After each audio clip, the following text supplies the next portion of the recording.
In just the past 2 years, I was able to generate over 1,000 quality inbound leads into my business exclusively from organic YouTube content. This allowed me to do millions of dollars in sales in my business, along with take home a 6-figure income every single year exclusively from YouTube. So in this video, I'm going to walk you through the top 10 lessons I've learned about generating leads through YouTube. If you're a business owner who's looking for a way to generate quality leads without having to do cold outreach or paid ads, this video will be a goldmine for you. And if you already have a YouTube channel for your business, this video will help you optimize it to make it a lead generation machine. And if you haven't started a YouTube channel for your business, this will give you a complete understanding on how to use YouTube to generate leads. In the next 20 or so minutes, you'll learn from the mistakes I've made along the way so that you don't have to make them yourself, along with learn a new strategy that you could implement right away to start getting leads using YouTube, even if you've never shot a video before. These are ranked in no order of importance, but it's very important for you to stay for all 10 because if you're missing one of these elements, it could completely throw off your channel and completely throw off all of your lead generation efforts. This is truly the new way of marketing, the best way to stand out versus your competition, along with the best way to build a loyal audience for your business. And if you implement these 10 strategies into your YouTube business channel,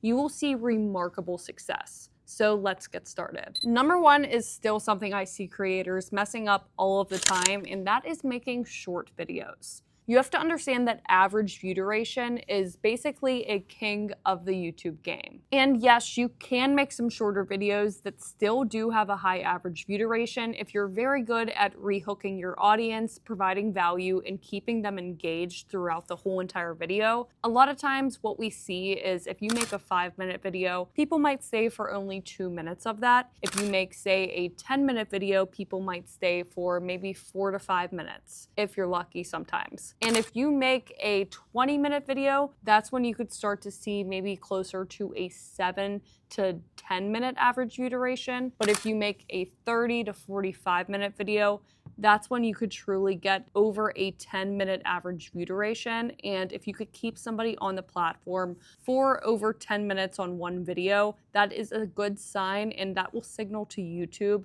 that people are staying on your video for longer, so push it out to more people in a wider audience. Because YouTube's main goal is for the viewers to stay on their platform as long as possible so that they could feed them ads. Because you have to remember, YouTube is a business to always follow the dollar. So if you could align your goals with YouTube's goals on keeping people on for as long as possible, then it will be a rocket ship to the moon. And there's more ways you could do this than just making longer videos. And that's why longer videos are very important for a channel success. And YouTube is turning into basically a streaming platform because of this reason. The longer people watch something, the more ads they could be fed. But you don't necessarily only have to make long videos for this strategy to work. You could start your video with a very strong hook, give them a tangible reason to stay, deliver on that reason. So basically hype the value up and deliver on the hype. I see people do this wrong all of the time where they'll have a strong hook or a strong title, but the content doesn't live up to it and people drop off. YouTube knows that, and in turn that video does not get recommended as much. And another way to do this is to tell stories in your videos. Stories are something that us humans are wired to want to know the answer to. So we'll usually stay until the end because we want to close that open loop that the story initially opened. And you could always rehook them throughout the video and frame it that there's always more to know. You see great YouTubers and great scriptwriters do this, and that's why they have very long average view durations, and in turn they get recommended out a lot. And YouTube also picks up on how many videos that specific viewer watched from your channel. So if you could make your channel as bingeable as possible, think almost like a Netflix show, then that is going to be powerful in order to get recommended as well. Because if the viewer's average session on your channel is 3 to 4 videos compared to just one, that's overall keeping them on the platform for longer, and you're in line with YouTube's goals. So you want them to binge your content. The way you could do this is to make bingeable content and to reference other videos that they should watch in the videos they're currently watching. That way they could go in and check your videos out and make it relevant to the video that they're currently watching. And also at the end of your videos, you could put like a video card here and basically introduce a new problem. Say, now you know how to generate leads through YouTube, but there's something you need to know about channel settings or your videos will never take off. And you could find that in this video right here. That gets you to want to click on that video and you're gonna watch that all, and you could keep doing that throughout your videos. So basically the formula is to introduce a new problem after they got to the end and frame that video as the solution to it so that they watch it, and then you could kind of get them in a cycle of watching all of your videos. The next thing I learned that's very important and not many YouTubers talk about is speaking to your audience like they are new, but still nurturing your existing audience at the same time. So what this really means is you don't want any like inside jokes, and you don't want to make new viewers feel outcasted, because they will feel outcasted and they will bail out of your video and kind of feel like they weren't invited to the party basically. So you always are getting new eyeballs on your channel, especially if you're relying on search, but plus browse and suggested will always branch out to new people. So if you look at your analytics, you will get new viewers every single month, every single week. That's the goal of YouTube, is to bring more people into your world. But if you don't speak to the audience like they're new to your channel and keep that in mind, then you could get people that feel outcasted, and thereby you could literally outcast something that could be 50% of your audience. So always keep that in mind. Don't put any inside jokes. Don't assume that they know something, but speak to them like they're new. Always introduce yourself. Always provide your credibility so that they know why to listen to you. But also don't keep repeating the same content in each of your videos where it could seem overly repetitive. Then your current audience will think they got enough from you because you're not providing anything new, and they will slowly drift away from your content. So you do always want to be providing maybe new insights, new value, but you also want to keep in mind that there are new viewers watching you right now, so do not leave them out. A good rule of thumb here is just always assume it's somebody's first time watching your content. You could see this mistake when someone starts their video and they're like, hey guys, so I'm gonna catch you up on this, this, and this, and talking like you're talking to one of your old friends that knows everything about your life. Instead, you want to say, hook them, and then say, if you're new here, my name's Riley, I do this, this, and this, or I've done this, this, and this, and today we're talking about this. It's pretty simple, but it's a very detrimental part that could play a huge role of success in your channel or break it. The third thing I've learned has a lot to do with your call to action. So this is something I had to learn from personal experience. So when I started, I did understand that you can't just put your call to action at the very end, because there's a small amount of viewers that still stay until the very end sometimes. So you want to make sure you have a call to action somewhere in the middle or in the beginning of the video. So what I did was I put it at the very beginning after the hook and at the very end. But after studying my analytics, I realized that I was getting a huge drop off at the beginning because I didn't provide any value before I put that call to action in there, and I kind of like bored them. Like, we all know that the first few minutes of your video are the most important to keep the viewers throughout the entire video. So what I would do is go on like a 2-minute spiel about who I am, why they should reach out to me, how they could get in contact with me, but I didn't even provide them any value yet. So people were dropping off, so I knew I had to change up my strategy. I did, and what I did was put it about a third way through. I always like to do it not halfway through, but about a third way through, so that you provide some value. You do a smaller, shorter, nonchalant call to action, and then at the very end, you have your main call to action. This has worked very well. It's kept my viewer duration. It doesn't have a drop off because I don't go into some big sales spill either. And that's a huge lesson I learned with call to actions. YouTube is a connection platform. You're here to provide value. You're here to answer people's questions. They're not here to be pitched. We're a community. I feel like we're all over that hard selling era. It's more like, here's my value, and I also offer this service. If that would be a help of you, then it's down below. Go ahead and book your call or download a free resource, or or email us at whatever your call to action is. It all depends on your business, your strategy, and how you want to nurture these leads. We typically do book a call for a lot of the clients that we work with on their channels and consult with, because it seems like that's the main goal, to get them on a call, and those are going to be the most serious and qualified leads. But you could also do a survey to qualify them to see if it would even be a fit. There's so many different call to actions you could do, but the point is to not hard sell them on it. Just let them know it's here. They're already invested in your content. They already know you're valuable. Now they might want to explore other maybe done with you options, done for you options, or whatever your business offers. To summarize, 1/3 through, and at the very end, you could have your longer one, but still don't oversell them, but just let them know what's there. But it all depends on the length of your video. So if your video is over an hour, then you might want to put a few in there, maybe 3 or 4, compared to if it's a 20-minute video, you might just want to put 2.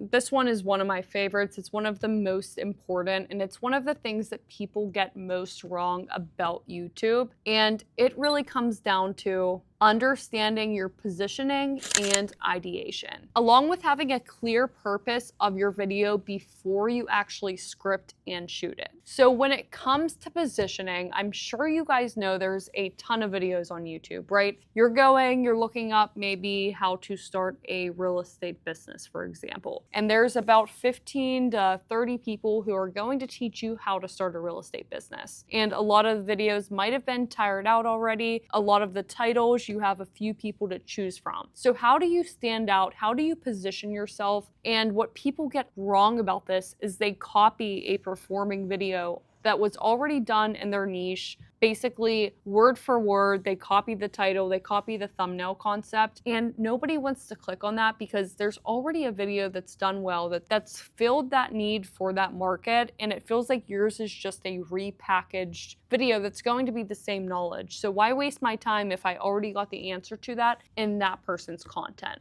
But an easy way to basically take inspiration from that top performing video, but not copy it, and allow yourself to position yourself different, would be to add in catches or stipulations to that title. For example, staying on the teaching real estate, if someone had a video that performed very well in the real estate niche, and it was how to start an Airbnb business, and that was the video, it got 100,000 views, it was an outlier, and Susie comes along and Susie makes a video and says, the new way to start an Airbnb business. That positioning of just saying the new way is going to bring in a way larger audience because it feels like there's a gap of information. It feels like there's that curiosity gap. What do you mean there's a new way? So if there's a new way to do something, there's more likely people are going to click to find out that new way because it seems like something has changed. Or another way you could do this is say how to start an Airbnb business with no experience and call out someone specific that throws a nice twist in there, and you want to cater to that audience with no experience, so basically for beginners. Or you could do how to start an Airbnb business with $0. That's another catch and stipulation that targets somebody specific. Or one I like a lot is how to actually start an Airbnb business, because it kind of assumes that the person with the viral video in that niche actually didn't tell you everything there was and might not know what they're talking about. So how to actually start an Airbnb business is kind of throwing a nice twist in there that will bring viewers into that video. Now, this is very important, but there's different ways to position yourself different besides just adding those catches and stipulations in there, and that is to be better or to be different.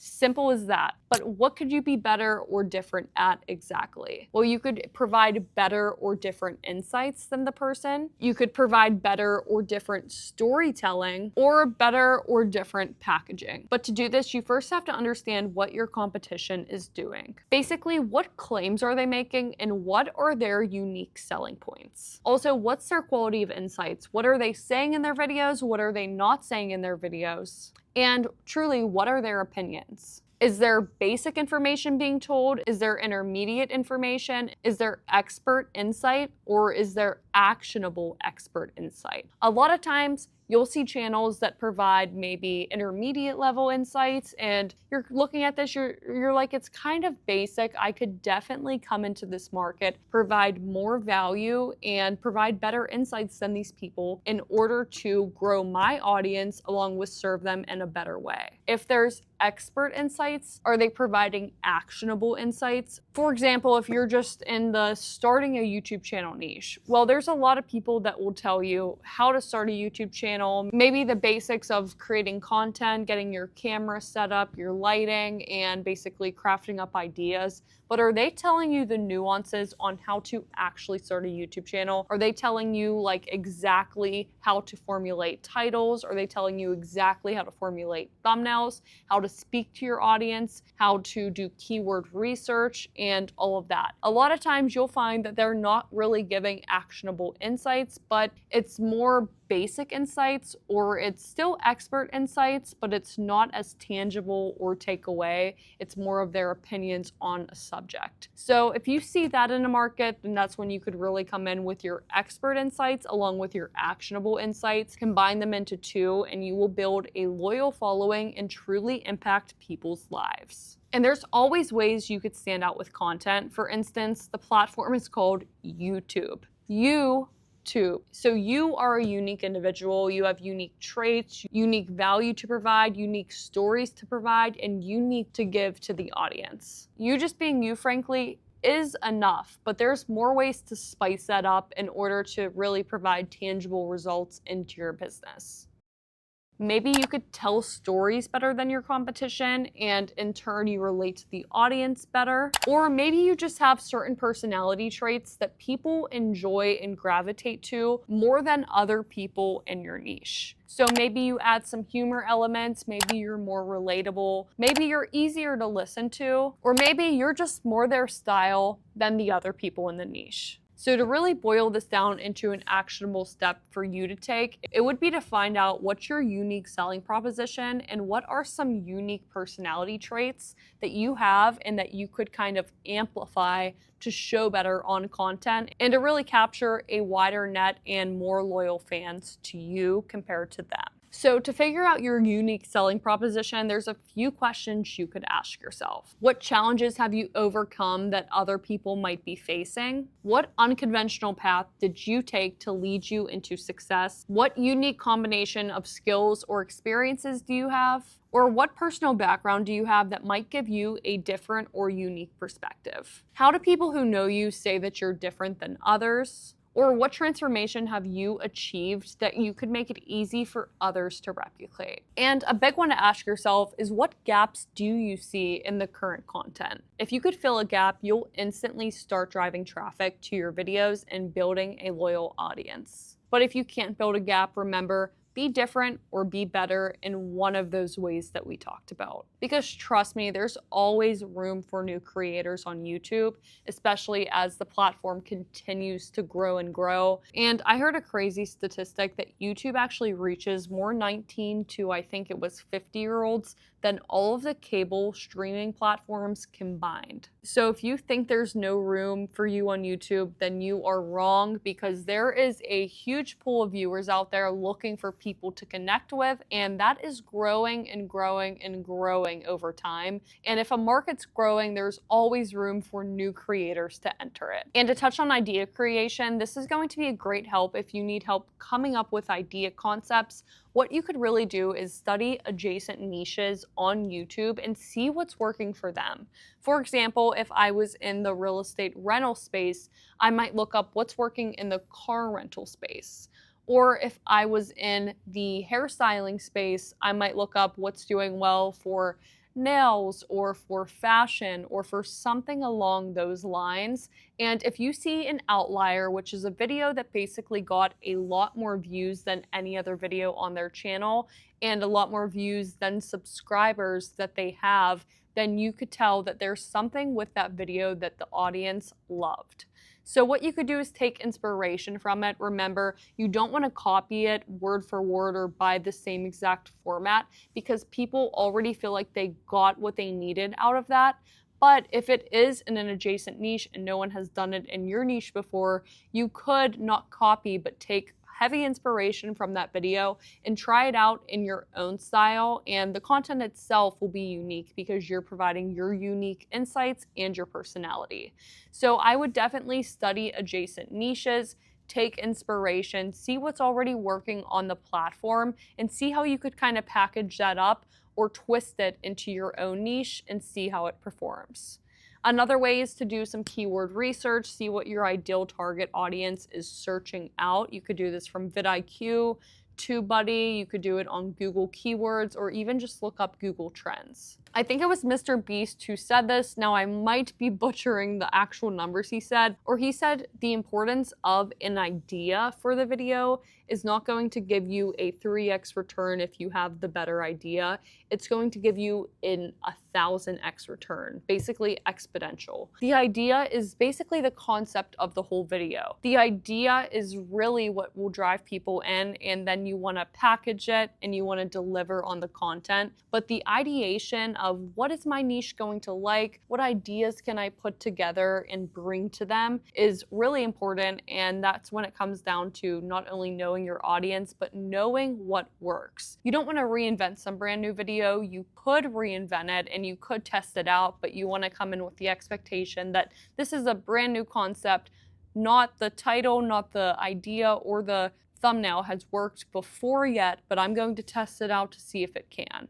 But just know it might not hit, and that's completely fine because this is going to drive us to the next point, which is extremely crucial for success on YouTube. And that is trying new styles and experimenting. There are many styles to YouTube videos. You have edited content, very heavily edited content, like Alex Hormozi's videos like a year ago when he was making the highly edited content that really kept you engaged, but really lit your dopamine up too. And then people kind of got tired out of that format. And now what you're seeing is a shift to more unedited and raw content, more like Sam Solik, if you guys know him, he's the lifter bodybuilder guy, and he's doing just like vlogs like grocery stores and just that personal one-on-one touch, barely any edits, and he has really blew up as of recently. So you also want to study like what's the new styles that seem to be working best. But there's edited content, like I said, unedited content. You could do mind maps. You could do Google Doc breakdowns, which you see a lot of business owners doing. And we've personally helped business owners do that format of videos, and that seems to be driving tons of booked calls to their business. There's also vlogging style, there's cinematic and storytelling style, tutorials, challenges, interviews, basically full courses, case study videos, and even faceless channels. So what I like to do is create content buckets. So pick maybe 4 of these formats and basically make all of my content fit these 4 formats, try them out, continue to try them out in different ways, see if any of them stick. If they do stick, go to that format, do more of it, and then maybe introduce a new format as well. So there's a kind of a science to it, but I would say start out with 4 different formats. For example, if you're a business owner, this might look like more interviews, tutorials, unedited content, and some courses. And that's specifically if your audience is business owners. What that'll do is feed them different styles of content that would be valuable to them and that would fit their overall demographics and way of thinking. Now, they're not 12-year-olds who are looking to be entertained, so the challenge, Mr. Beast style, isn't going to resonate as much with them, but more courses, breakdowns, Google Docs, interviews with other business owners, that will be their cup of tea. So you want to have the right balance that your audience enjoys, but you don't want to be scared to try new formats and test new things, because that's when you could really get an outlier video and your channel could take off if that format does well, because you want to listen to the analytics and what people are liking. If there's an outlier on your channel, then it's for a good reason. And you can't be scared for videos to flop, because remember, failure is just a step to success. Everybody needs to fail. There's no reason to be scared of failure or rejection. All that does is get you closer to your goal. You have to embrace it. I always say embrace the pain, because at the end of the day, it makes you a better person and you learn valuable lessons that from that point on, you will be able to apply and know from experience. Nothing burns like the hot stove. And think of it being bigger than you, bigger than, oh, my video didn't do well. Well, you have to test it to see what's going to fulfill your audience's needs. It's all about your audience and what they'll find value in. And how will you ever know what they like if you're not testing new things? So testing content for business owners is essential in order to get that breakthrough. I actually did this for my real estate channel. So mainly my videos were about different neighborhoods, some real estate tours, some vlog tours, some property information, but I never did a video kind of more general on my city. So I live in Pittsburgh, Pennsylvania, so I made a video called Local Explains 10 Ways to Know You're in Pittsburgh, and it was kind of very different than what I've done before. It was more lighthearted, it was a little more humorous, and it was basically just saying quirky things about my city. And what do you know, it was shot in front of a green screen, and it got over 100,000 views in about 1 or 2 years. So that video was an outlier, and I am doing content and have done content that kind of replica that. But I get calls on that video all of the time, and people said that they connected with my personality on that video and therefore they wanted to work with me. But also it's basically a top of funnel video, so it was able to bring new people into my world. You don't want to make all your content like that unless you're not chasing getting leads, because that's not going to nurture the people that truly want the advice. But it's good to bring more people into your world because it's a broader video. Now, you learned a few things, but if you don't know these next few points, then there's basically no reason to start your channel, because these next few points are absolutely crucial for your success. And if you want to map out a custom YouTube strategy for your business, go ahead and book a free call. It's in the description below. We'll get on a call with you and we'll be able to chat about how YouTube could work for your business, what you should be targeting, and basically come up with a good strategy for you and your business to see if YouTube could be a good fit. So this next point is crucial, and it comes down to click-through rate and engagement. So let's start off by addressing search-based content. If you're a business owner, you must leverage search, especially when you start your channel. This is how YouTube's going to figure out who your audience is for and start serving them your content based on your keywords. And it's also how you're going to get searched out by your ideal audience who are looking for you to solve their problems. These are people with high intent, and you could say people that will turn into warm leads. You ideally want like 2 to 4 search terms to rank for, and you want to basically saturate those keywords.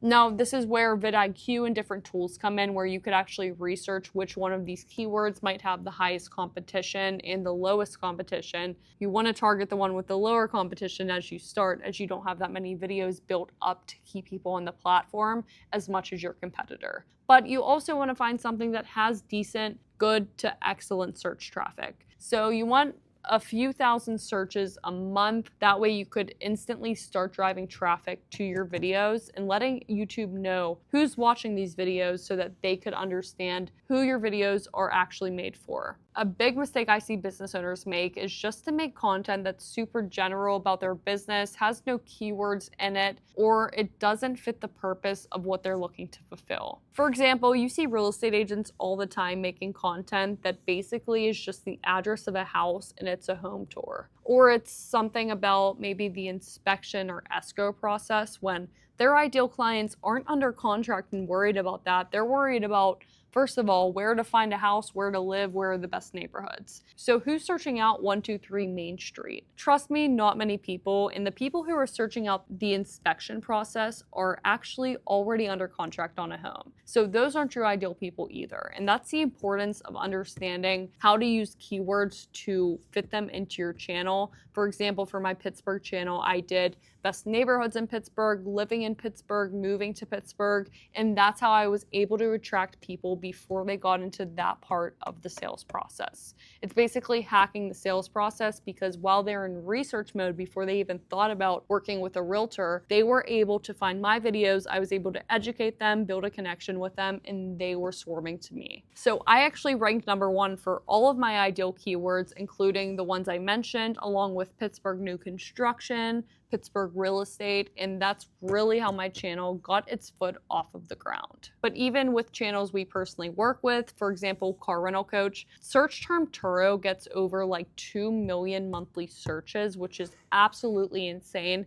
And what do you know? We own the most search rankings for that term. So we rank anywhere between number 1 and number 5, but on that first page that shows basically your 20 videos that pop up when people type in Turo, we own the most out of anyone, which is 4 out of 20. So establishing yourself on search is really going to be able to have you sought out by the people that are typing in Turo or how to start a Turo business. And that's our ideal client. And that's why George and Peter are able to attract in already 30 leads this year, and it's halfway through January. So it's really exciting. And these are hot leads. Like, they will not give up a YouTube call because they know the YouTube calls know them, like them, trust them, and are basically ready to sign up. And their sales calls are basically cut in half. So that covered search, but now let's talk about browse and suggested and how to really get into that world where YouTube starts recommending your content or just reaching a new audience is to make broader concept videos, but also make sure your packaging is on point. Click-through rate, if nobody's going to click on your video,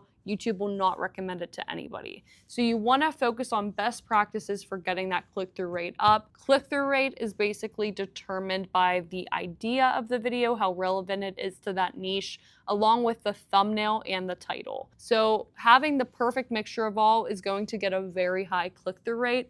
Our average click-through rate is pretty astronomical. A lot of times it's around 7 to 9%, and it stays steady even with thousands to hundreds of thousands of impressions, where YouTube typically says a click-through rate like over 3% is good. I think over 5% is pretty excellent.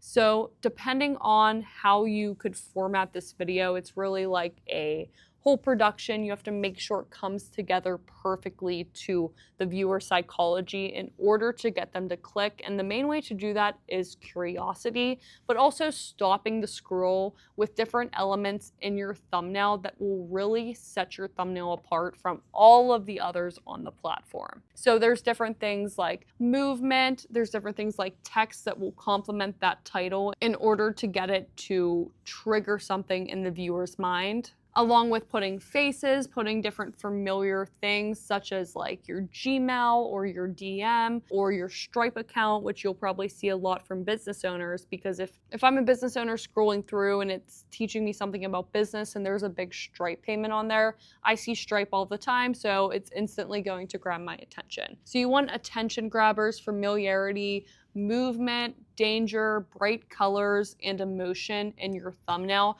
to really make it perform well. But those have to correlate with the title and the video idea, or it just won't make sense. And your title wants to drive curiosity, it wants to be clickable, but you always want to include the relevant keywords in it so that people know what it's about. And the more you post and build a brand, the more you're going to get your click-through rate up, because you're already catering to the familiarity. And if they've consumed one piece of your content before and they just see your face, maybe they don't even read the title or really pay much attention to the thumbnail, but just see you release a new video, they're more likely to click on it if it was valuable and they liked you, because they're like, oh, I got value from that person before, their content's good, I'm going to click on it. So a good way to get your click-through rate up is to be patient and not only to craft everything we spoke about, but actually provide real value in your videos. Make the viewer experience as good as it could be, because then they'll feel compelled to click on your next videos because they were just that good. And another way to do this is to call out a specific avatar, whether that's for beginners, for experts, starting something with no money, or anything like that. The more specific you get, the more you're going to cater to a specific audience, and the click-through rate will be very high for that audience, and YouTube will know that and only feed it to people who kind of fall under their bucket. I'm gonna make huge videos on just thumbnails alone and just all of these elements, so make sure to subscribe to this channel so you could stay up to date, because we're doing a full breakdown on everything YouTube for business. But a big tip for thumbnails is going to be contrast. You don't want it to be hard to read the text. You don't want it to be a light background and lighter text. You really want to play to contrast. If you really want like a black background with white lettering with a bubble around it, outline on text. You really want it to stand out because remember, you're competing against a lot of visuals right next to you. And you need to get them to choose yours out of all the other things they could spend their time and attention on. So make it relevant to them, have contrast, have movement, faces, emotion, and also make sure that title is click-worthy, but outlines exactly what they're going to get. Maybe ultimate guide or don't start something until you watch this. Really catch them in, but make sure to include those keywords. And the next one is going to be psychology, and this is so important. I never realized how important this was until I started studying it more, and I realized everybody was doing this on me, and that's why I was watching their content. So I want you to pay attention to this because once you know this, you'll never be able to unsee it in any videos you watch on YouTube. So sorry if I'm going to basically spoil it for you, but I have to share it with you guys. So a few psychology triggers people use on us all the time in their videos, even if it's not on YouTube, it could apply to just real life in general and people you see on any social media platform. But basically what they do is they try to relate to us. They try to show their credibility. They try to show the proof of their credibility, and they throw in things like input bias, which basically is how much time they've spent on something in order for you to value it higher. So I spent the last 10 years reading self-improvement books. I'm going to boil down all of the lessons I've learned in this 20-minute video. So what they're basically saying is all of those years are saved from you because they put that time in. You're going to get it for 20 minutes. So you'd be a fool not to take that exchange of years to minutes, right? That's what they want you to think. And it's true a lot of the times. I'm not saying it's a trick, but it's a trigger that could really get our brains unconsciously thinking, I need to watch this video. So another thing is relatability. So like I said, they want you to relate to them in order to build a bigger connection. Now, it's good if you actually could relate to the person and if you're being authentic, but never make up fake stories or anything, or try to relate in a way that's just not relatable because that will come across and it's not authentic. You want to do these very authentically. So if I'm relating to someone who's starting a YouTube channel for their business, I could honestly tell them my story and say, I was cold calling, I was chasing leads, I didn't know where my next client was coming from, I was overwhelmed with stress, I was thinking that I made the wrong decision. Those are all true things that truly come from my heart, and I hope that that could help somebody else in whatever situation they are, maybe make the move on starting their channel, or just understand that there's other ways to get leads and another way to structure your life so you're not always chasing people down to get your next client, but you have a sustainable system that will bring you clients in. You have to be honest with it because there's nothing wrong if you're telling the truth. And there's other factors such as social proof, so other people are doing it, so you should too. Or how they kind of frame things like you could do it too because I'm not special, basically saying that people might think, oh, they could do it because they have the skills or they're equipped with it. But a lot of these YouTubers will say, well, I'm not special, you could do it too. And that is the case because anyone could do anything if they believe that they could do it.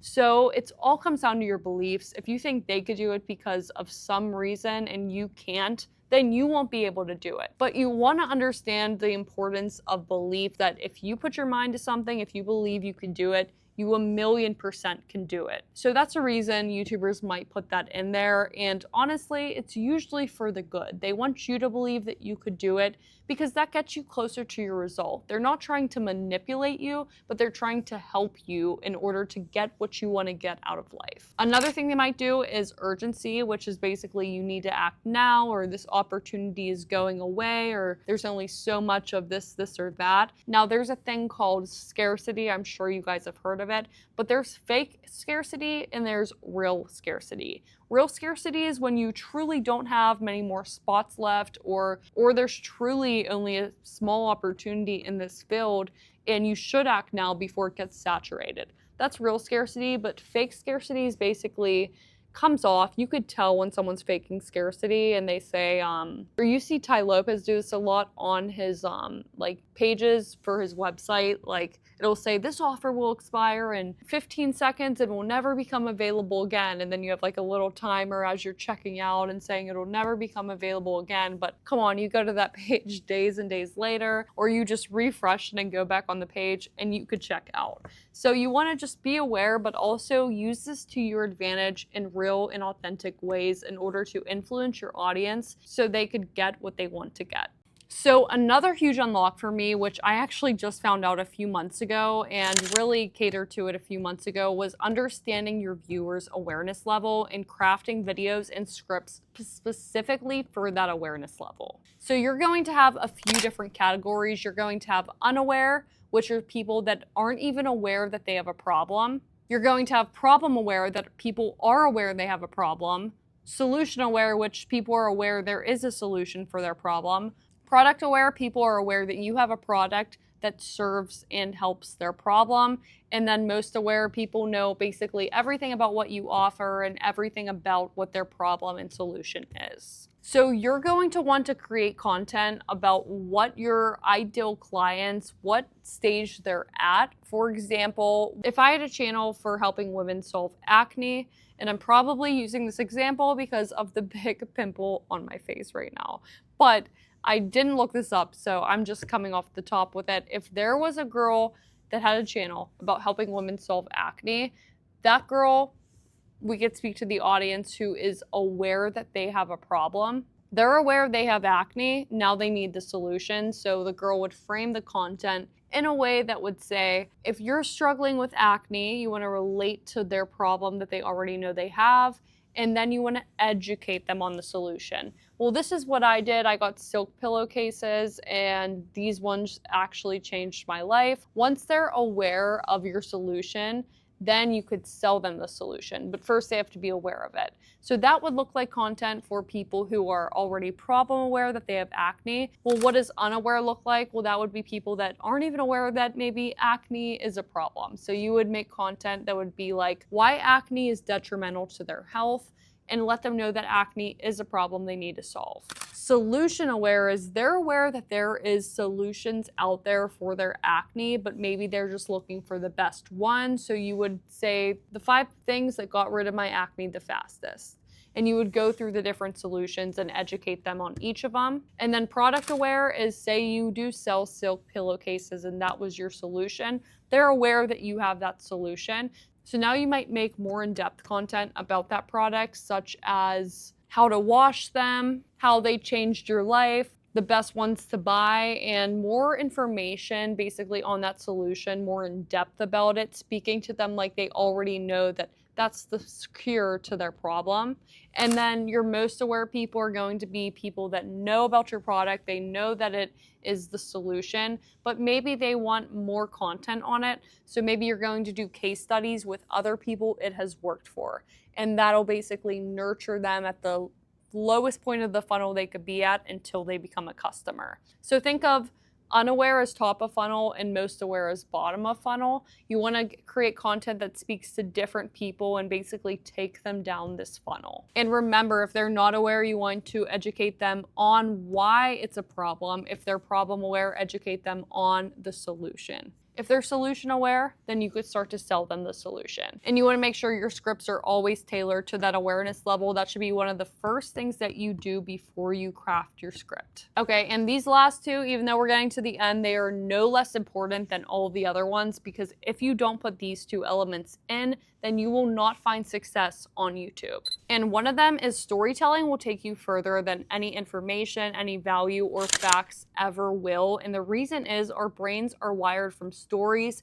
Since back in the caveman days, this is how they connected, this is how humans communicated, and this is how you truly got your message apart. Have you ever had like a parent tell you a story about something and it super resonated with you when you were younger? I remember instead of my dad saying, "Hey Riley, don't text and drive." Not that I ever texted and drived, but like if he would say, "Don't text and drive," it wouldn't resonate with me as much as if he said, "I just heard the neighbor got in a bad accident and they were texting and driving and now she broke her leg and she can't work out. He would say something and I'd be like, oh my God, I would get terrified. It would really resonate with me and I would like really be careful on the roads. And he knew that the way to get to me was to tell me stories. He's a smart man, but those stories will really stick with you. And there's lots of books on this. Like I think there's one, Stories That Stick, Storyworthy, and a lot of different building a brand, telling stories. And who does this very well is Alex Hormozy. Like if you've seen his podcast, he could come up with his story loop and the whole entire hero's journey in a few seconds. And that's really how his content comes across.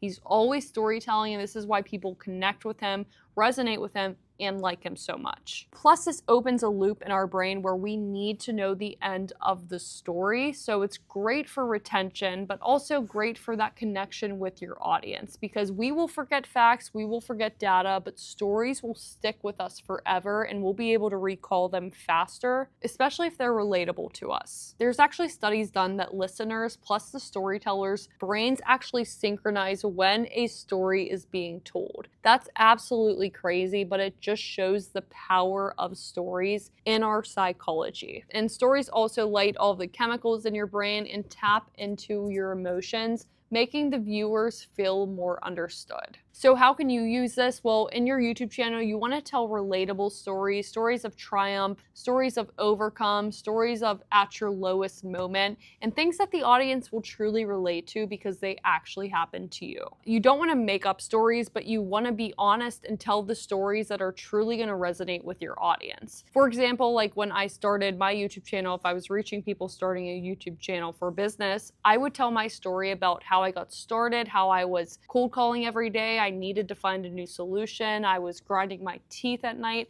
I didn't know where my next client was coming from, and I was overwhelmed with stress until I was able to find this YouTube solution, because that's truly going to get the point across about what happened. That's my story, and that's why I'm so passionate about YouTube, is because it changed my life. So that should come across in your content. Don't make up fake stories, but be raw, be real, and tell what happened to you, because it could help someone change their lives. Just like the example with my dad, he wasn't trying to manipulate me or lie to me, but he would tell stories to get the point across for my own safety. So what you could do in business is really tell client stories about how your solution has transformed their lives, and tell personal stories as well that will resonate with your audience and will get the point that you're looking to get across. For example, maybe you're selling financial services and you help people get their credit scores up. Tell client stories about how your client was struggling with a low credit score until you introduced your solution. They were able to get their credit score up, purchase a house, and live happily ever after. And you could also do this by creating a narrative arc in your videos to help with your retention. So basically introduce a problem, show your journey, and reveal the resolution. Everything is a story arc, and I think just everything in life really comes down to stories. Everything we like, such as movies and books and even music, all tell stories, and that's why we like them so much. And we're all constantly telling stories to ourselves, which is pretty wild, but